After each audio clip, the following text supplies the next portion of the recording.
मैले कपडा मिलाएको क्याटी गरेको राम्रो लाग्यो भने मलाई लगाइदिनु,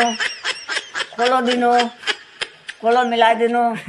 लाइक फलो गरिदिनु, लाइक गरिदिनु, फलो गरिदिनु, लाइक गरिदिनु, फलो गरिदिनु, लाइक गरिदिनु, फोटो गरिदिनु। यहाँ हेर्नु हाम्रो आमाले खालि म चाहिँ कपडा धोएर मात्रै सुकाउँछु कि उठाएर पट्याउनु कति मजाले हेर्नु त कस्तो मजाले पट्याउनुहुन्छ टनक्क पारेर। हामीहरूका कपडा पुराना हुन्छन् होइन, आमाका कपडा कहिले पुराना हुनन्, सबै कपडा सफा हुन्छन्। पट्याएर कति मजाले कसैको कपडा दोकानमा पट्याउनु छ कपडा भनेदेखि हाम्रै आमालाई कन्ट्याक्ट गर्दा हुन्छ। कति मजाले पट्याउनुहुन्छ। ज्याकेट यहाँ हेरिदिनु है कति मजाले पट्याउनुहुन्छ। कपडा दोकानमा राखिदिँदा पनि अगाडिको कपडा दोकानमा हुनुहुन्थ्यो कि आमा?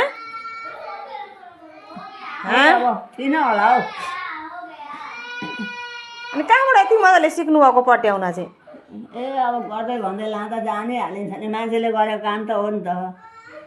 हामीहरूका कपडाहरू हामीहरूका सबै पेटीकोटहरू कति लेत्रा हुन्छन् है छेउछेउमा। आमाका हुँदैनन्, कति सिनिक्क पारेर धुनुहुन्छ, घोटी ब्रस मारी के मजाले धुनुहुन्छ नि त। अब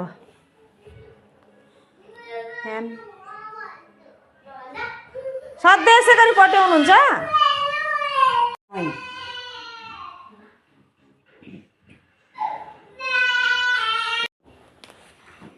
कस्तो मजाले है।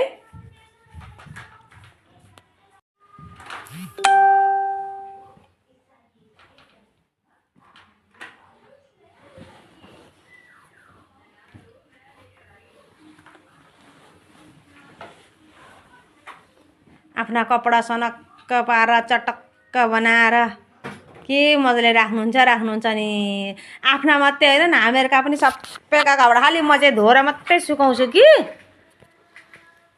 अनि आमा चाहिँ अब उठाएर पट्याउनु, मिलाउनु, सनक्क पारेर थन्काउनु चाहिँ आमाको काम हो।